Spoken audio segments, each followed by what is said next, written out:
Hi, welcome to Around the World in 80s Movies. My name is Vince Leo. I am the author of the film review website, Quipster.net. I've been doing film reviews since 1996. You can read them all. Quipster.net is where to go, QWIPSTER.net. While you're there, I do encourage you to check out the other podcast that I do that looks more at newer movies, even though there's not a lot of new movies coming out, at least in the first half here, or the first 7 months of 2020, but I will be keeping up with that as soon as we start seeing more theatrical releases again. Quipster.net is where to go to find the link to that podcast. Today I'm going to be getting into the third in a three-part series looking at underwater creatures that put humans below them on the food chain. I just looked at two films in the Piranha series, and now I'm going to get into something that's a little bit more close to human in terms of our nemesis. In fact, it's Humanoid.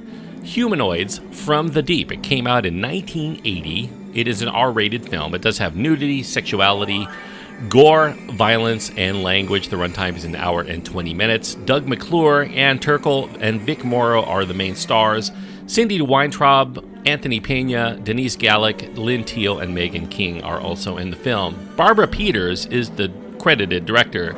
The screenplay is credited to Frederick James, although that is a pseudonym for William Martin, and I'll get into the reasons why his name changed on this film as we get into this review. Now, Humanoids from the Deep, it's set in this small coastal fishing village. The village is called Noyo, and it's in Northern California. It's actually a place up there in Northern California in Mendocino County where this film is primarily shot. It's around the Fort Bragg area.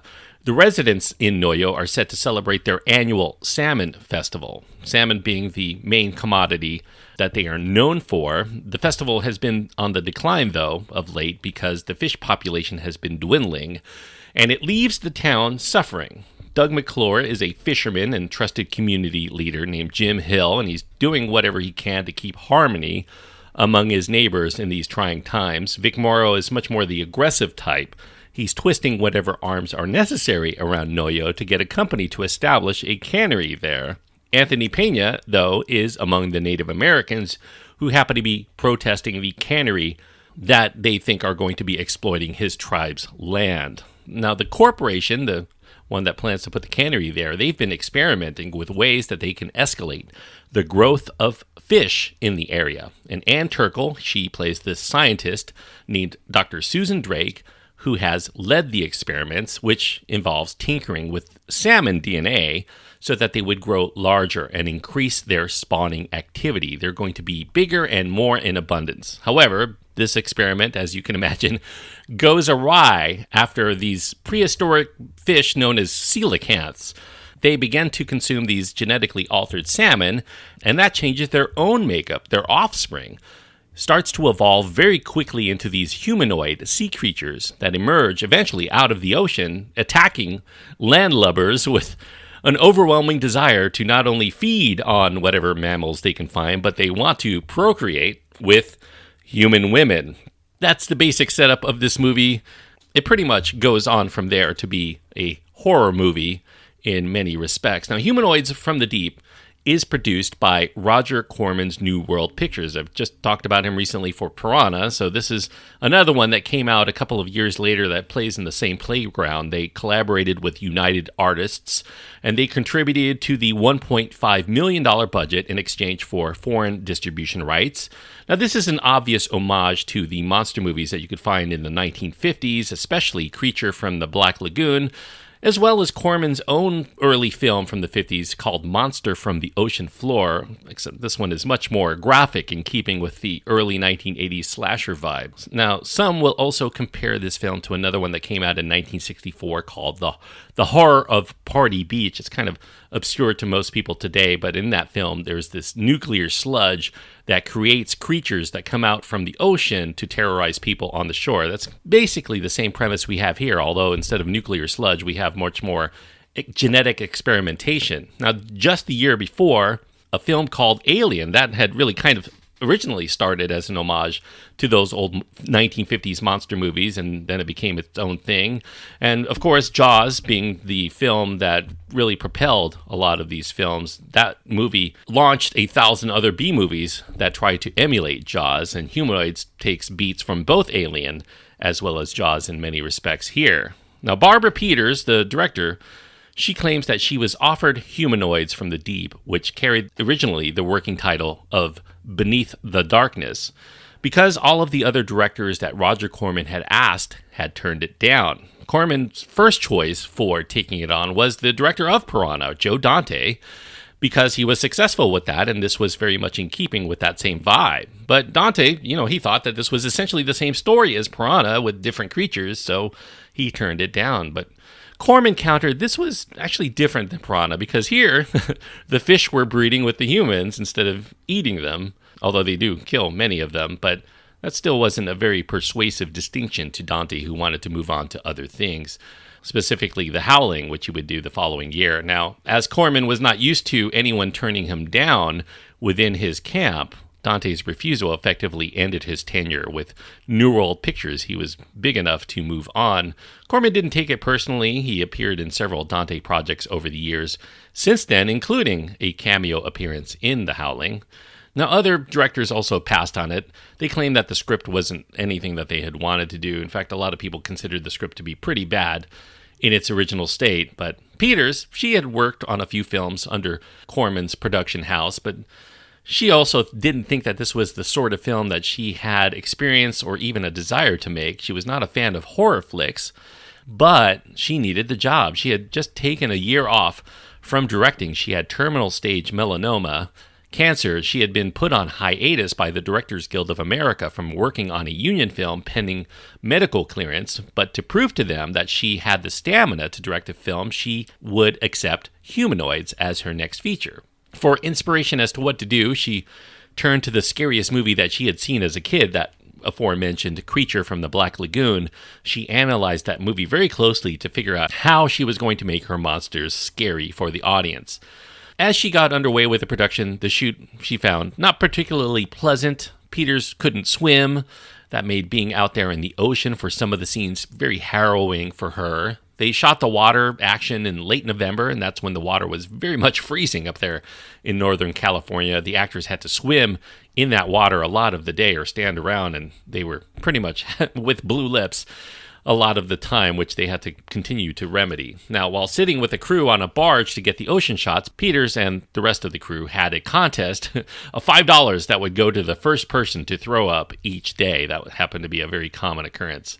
Now, Peeters wasn't just squeamish about the water. She also happens to be a major lover of dogs, and the script calls for several dogs to be viciously killed by these monstrous creatures, which she had a hard time trying to film herself. She said she could deal with the killing of a child that happens in this film, and also of all of the men, and even the sexual violation of the women that happens during this film. But when it came to portray the dog deaths, she left the set when the dogs were shown lying dead on the dock. She let somebody else shoot that, even though she knew that these were not real dogs with real deaths.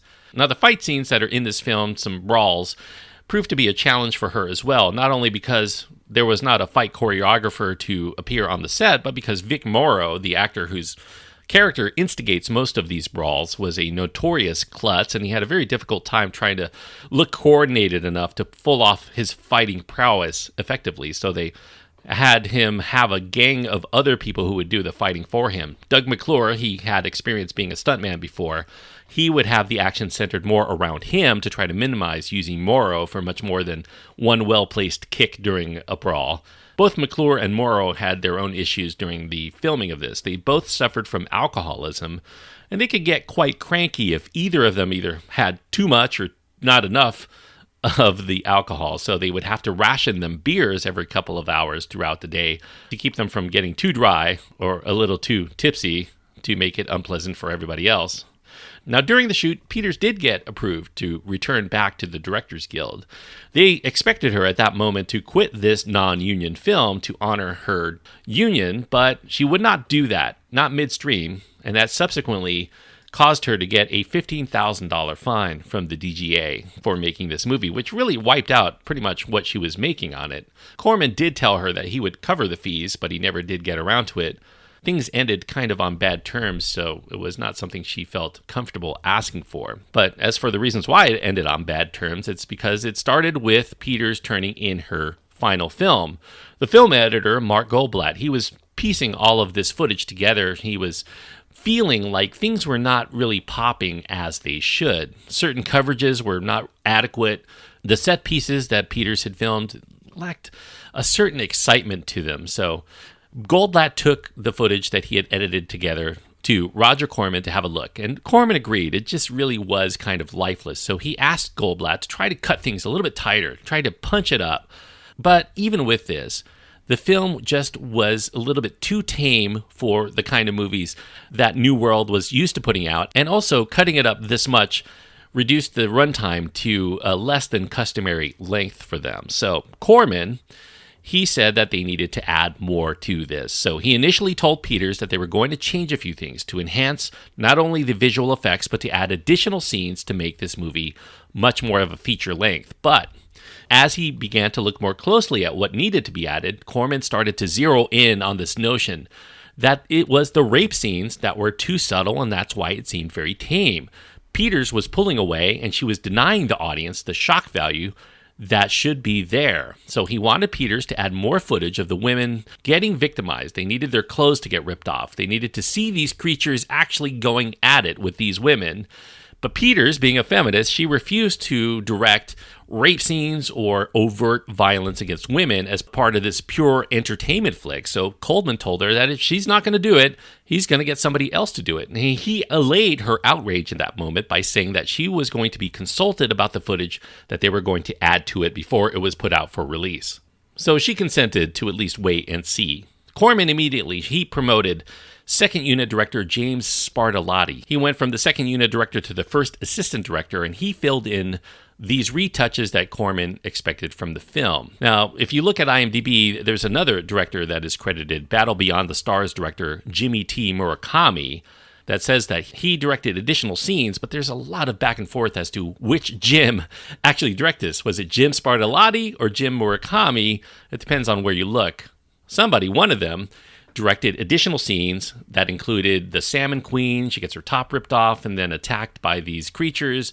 There's this assault in a tent involving a ventriloquist and another woman who would provide a little bit more nudity there. And there's these explicit inserts used for the rape of Peggy, played by Lynn Teal, that were also shot and put into this film.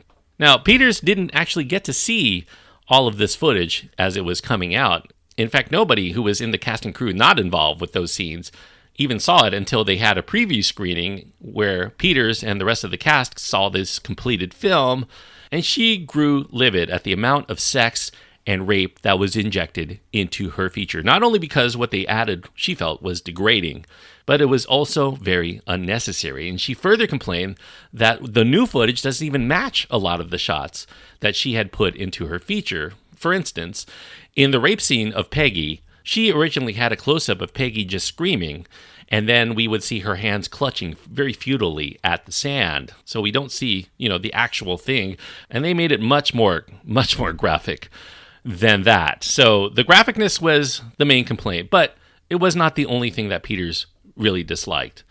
More creatures were added to the first half of this film. They were shown much earlier and much more often than they were intended to be, because in the original script, these creatures were not going to appear until you see the final 20 minutes. In fact, the nature of what is killing everyone in the town is kept a complete mystery, and so it was going to be a big reveal that these creatures even exist, at least until later in the film. She also did not like the fact that they changed the title. Beneath the Darkness was now called Humanoids from the Deep. And with this new title, and with the early appearance of these creatures, there is absolutely no mystery, no suspense that is afforded. It's replaced all by shock and sensationalism. The scenes that she had in this film, a lot of the character touches, dramatic acting that was being done by these very good set of actors, they were all but completely excised in favor of more horror and more action, more mayhem, gratuitous TNA, all of the stuff that is not even part of the main plot. In fact, the plot is reduced to almost nothing but the bare essentials. But what upset Peeters most of all as she finished watching the movie was that her name was going to be attached to this film, rendering film critics and audiences to attach all of the degradation that is found in the movie to her as the person who put it all in there. She wanted her name to be removed or changed. She voiced her opposition to receiving credit for this movie that would not only upset her fellow feminists, but it was also potentially going to pigeonhole her into this career of just making exploitation films forever. This was what she was going to be known for. Now, Peeters was told by Corman that she could have her name removed, but that was only if she was willing to pay for the cost of producing all new credits. Now, Peeters decided to let her name stay on the film, but she was going to publicly denounce the objectionable scenes as not her doing when it was finally released. And Turkel, she also was outraged during that preview in which she screened it. She decided to join Peeters by stating that Humanoids from the Deep was not in any way what she and the other actors had signed on for. This was supposed to be a dark mystery thriller that revealed some science fiction elements in its climax. And Turkel, who happened to be married to Richard Harris, they had already known of this happening to other established actors. For instance, Peter O'Toole, who happened to be a friend of Richard Harris, he had the same thing just happen to him just a couple of years before when they signed on to do a film called Caligula that was made by Penthouse's Bob Guccione into a porno film. She felt that she was being similarly used and betrayed because they were luring good actors in with this other script with a different title with the intent of trying to lend credibility to this pornography of sex and violence. And that's not what she originally signed on for. She really wanted just to have a starring role that did not include her estranged husband, Richard Harris, who, by the way, announced his intention to divorce Turkel partway during the shoot, which was an emotional thing altogether. She also wanted to use this film to dissolve the notion that she succeeded in getting film parts only because of nepotism on the part of Richard Harris.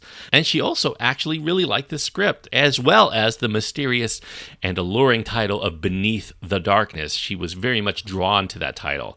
And her role would be as a scientist, and that would offer her something to portray that was not emphasizing just her looks. And furthermore, she appreciated as well that it had a female director, all things that she enjoyed, and the script being attractive enough to bring aboard other known actors that she wanted to work with, like Doug McClure and Vic Morrow.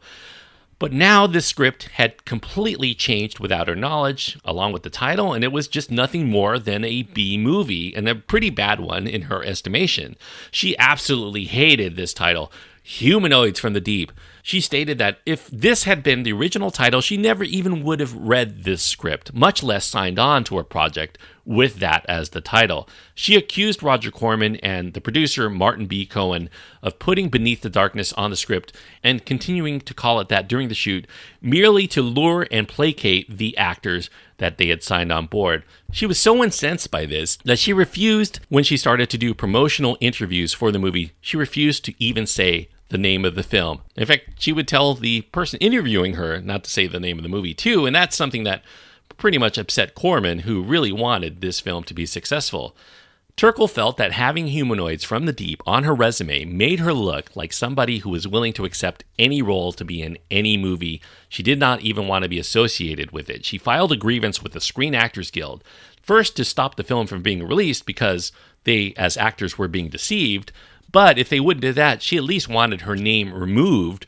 But unlike the Writers Guild, which allows screenwriters to change their name from a project when a script changes to their dissatisfaction, no such protection did exist at that time for actors. Now, Martin Cohen shrugged off all of these complaints. He said that Beneath the Darkness was just the working title. It was not set in stone. And when they finally started tinkering with the film, Beneath the Darkness did not capture what the end product was going to be about. So Cohen had consulted with Roger Corman on switching back to the original title that he had intended for this film, Humanoids for the Deep here, because he wanted the audience to better know that this was the kind of movie that they were going to be seeing, because Beneath the Darkness has really no explanation, and people were going to be going into it and completely revulsed by what they saw if they were thinking it was going to be just a mystery thriller. Now, as for the nudity, Cohen did state that there was no such thing in his mind as too much TNA, well, except for having to clear it with the MPAA because they needed to do some toning down of the material, the excessive gore and the rape, because it was initially slapped with an X rating, so they had to do a little bit of trimming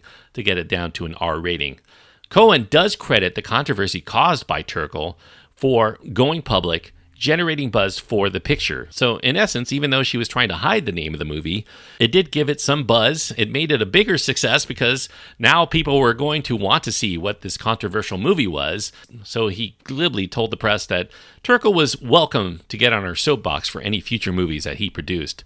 Now, Chris Wallace was originally the first person that they asked to do the makeup effects for this movie, but he was busy on a few other projects, so he didn't know if he was going to have the time. So he suggested that they go to Rob Bottin for this film. Rob Bottin famously, in fact, I talked about him a couple of episodes ago, he did work on Piranha, so a natural choice there. Now, Bottin initially declined the offer. He thought that the title, Humanoids, it seemed like it was a Z-grade flick, but Corman said that the title actually had just changed to Beneath the Darkness, and they had redone everything to be a much more classy production. They were going to bring in a female director, but Bottin signed on. He made a very good hand-sewn costume over this wetsuit to play the monster. He was going to be in the costume himself. He's 6'5", so very imposing, a lot like Ridley Scott's Alien, very much not seen fully until very late in the picture. They did manage to get Chris Wallace to come aboard to do some additional work as this film progressed. He designed the extended arms to attach to this costume. Ken Myers also came in. He sewed all of the pieces together for the suit, and they were asked to craft and enhance additional suits that weren't as intricate, but they could work in the background because they were going to add more and more creatures. Through clever editing, through mirrors, they managed to make the 3 humanoid suits seem like there were actually dozens of them on the shore. The humanoids, they were ugly. They were not particularly scary, I think, by today's standards. They do have those long arms, these exposed brains for heads, and they used hemp fiber resembling seaweed all over the body to try to cover up some of the seams and the joint work. And they had to really be on the ball. The makeup team was never given a script, so they had no idea what they were going to be asked to do from day to day. Everything had to be done in a very short amount of time, be pretty much the same day. A fake dead dog that they were asked to be put into this film had to be thrown together with whatever materials that they could for a single shot. Now, one day into the shoot, things started to get a little bit sour for Bottin. He was pretty much a young man, 19, 20 years old. He came to the set one day and he was told, get right down to the beach. And he was asked to rip off the top from Lynn Teal, Miss July 1975. She's credited as Lynn Schiller for this film. He was supposed to tear off her top and then push himself on top of her to simulate a rape sequence, which made Bottin very, very uncomfortable. And he questioned how, like Corman said, this was going to be a classy film. What is going on with Beneath the Darkness? But he was later told by the replacement director for Peeters that they were in fact changing the title to Humanoids from the Deep, and the movie story was going to be a much different vibe. So he pretty much was stuck there doing what they asked him to do. The suits were very uncomfortable for Bottin and his other actors to perform in addition to being asked to do things that they didn't want or like to do. These suits themselves were hard to get on and off. They had hinges to keep the tail in place, so it didn't allow them to sit down for hours, and it was uncomfortably hot. And when they had the extensions on their arms, they couldn't even use their hands, so they pretty much had to stand around doing nothing until they were asked to do something that they did not even want to perform.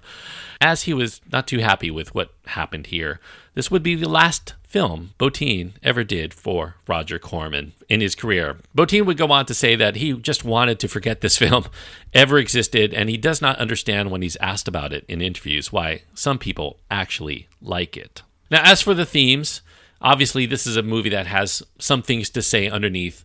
Rural blue-collar families and their reliance on certain industries for their survival. You can look at the corporate mindset, how making a profit comes above the environment. You know, this is metaphorically embodied in the ugliness that occurs to the ocean due to the gross tampering of this company trying to make easy money by tampering with nature. And then these humanoid creatures that come out, they're toxic to the community, a lot like pollution is in real life, killing these creatures, the life that they find there before taking the residents of the community down. The community is proverbially raped by this company and then killed by the lack of concern of the environment. There's also this message, I think, underneath about the futility of prejudice and when we should be fighting on the same side to conquer these ills before they conquer all of us. We shouldn't let these things divide us for money's sake. Now, Humanoids from the Deep, despite its controversy, despite its low budget, despite the director and one of the main actors not wanting to promote this film, it still managed to be successful. It grossed about $3 million in the United States off of that $1.5 million budget. It was released subsequently overseas in parts of Europe as well as in Japan, where it was especially successful because the Japanese like this kind of movie, which very much echoes a lot of Japanese films to begin with. And it proved to be a pretty big hit for Corman overall. And it eventually took on a cult status on video and in cable showings. Now, although a lot of viewers are going to find aspects of Humanoids from the Deep too abhorrent to enjoy, in fact, I would probably caution anybody who's not into these gory B-movies to steer away from it, because it's really the kind of movie that a lot of people will not enjoy if they don't like this exploitative cinema. But if you do happen to like that, there is an audience for this. If you like gore, if you like graphic violence, if you like random acts of mayhem, you certainly are going to get that here, and you're not put off by a lot of this cheap exploitation. There are some recommendable parts to this film that make it a cut above a lot of other movies of this type. In fact, the performances here, they brought in some good actors, so their performances are objectively fine. Vic Morrow is, in particular, pretty menacing as the town's bad guy. He does it well. The cinematography here is actually pretty good, too. It actually looks very good for something made very cheaply, and they got aboard before he was famous, future Academy Award winner James Horner. Some of his promising early work you will hear here, because he composes the mesmerizing score of this film. At Peter's request, Horner created a very piercing sound for the shriek of the humanoids, as well as delivering this very interesting score for this kind of movie. Now, I'm not going to say that this is a good film. It is good for people who like this kind of bad film, I will say. When it's bad, it is very bad, but it does have enough of those good elements, I think, to keep it from being a bottom-of-the-barrel entertainment. There are things here that are recommendable. Now, in a twist of irony, many years later, Barbara Peeters did catch Humanoids from the Deep one day on cable, and she admitted in an interview that she thought it actually turned out to be contrary to her abhorrence at the time of its release to what was being done to it. It holds up as a fun little movie. So she has come to a certain peace with it, even though it was taken out of her hands and changed in a way she definitely did not like at the time. Now, as far as what I give it, I'm going to give it pretty much 2 stars. I think that's the highest I would give this film, even though I do recognize that there is a specific audience that will very much enjoy this kind of movie. If you're into gore, into violence, into this kind of creature features, you don't have any expectations of a good film. You just want to have some good escapist, nasty entertainment. Certainly, Humanoids from the Deep will fit the bill for you. But I think most general movie-going audiences will be very much turned off by what they see here in Humanoids from the Deep. So that's why, even though there are some recommendable pieces to this film, I'm going to caution the majority away, but I still will give it enough stars to suggest that this is not that bad if you examine it with some objectivity. So 2 stars is what I'm going to give Humanoids from the Deep, also known as Monster, depending on where you live. Now, as far as what happened after this that you might find interesting, and Turkel would become friends.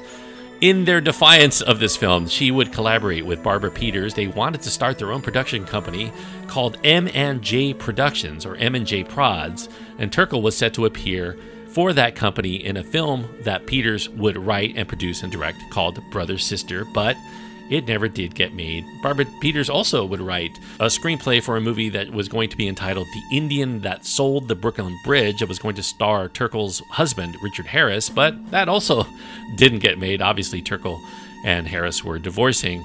So Humanoids would mark Peeters' last credited film to be released in theaters, although she did direct some TV through the first half of the 1980s. A lot of TV, actually. Now, a sequel script was spearheaded by Martin B. Cohen, the producer, sold off to Menahem Golan and his new production house called 21st Century Production. That was in the early 1990s, and it was going to be directed by a visual effects guru who had never directed a film before called Kevin Pike. Pike co-wrote the script with Stanley Isaacs. It was going to be called Humanoids from the Deep 2, The Next Generation. This feature promised humanoids that had learned in the interim the ability to talk, so we were going to have talking humanoids here, but the project did fall through when Golan's company started to encounter a string of financial failures, and they could not put the money necessary behind Humanoids from the Deep 2. There was a remake that did get made, though, in 1996, directed and written by Jeff Jonas, and that starred Emma Samms and Robert Carradine, and that was part of the Roger Corman Presents series for Showtime, the same one that remade Piranha for that cable channel. So if you want to see the same thing done, not quite as good, I suppose, you can check that out as well if you're interested in continuing the series from here. But since it's from the mid-1990s, I am not going to be talking about that. In fact, I'm going to get into another trilogy coming up, and the first film I'm going to be talking about after this one is a movie that is set in the water, and it does have genetic mutations as part of its main plot, just like this one. It is from the opposite side of the 1980s, from Humanoids from the Deep. From 1989, I'll be talking about Leviathan for the next episode. So if you haven't seen Leviathan, now these are not generally considered to be very good movies, so if you don't see it, I suppose I could forgive you. But if you want to keep up with the movies before I get to the reviews, you should check out Leviathan for next week from 1989.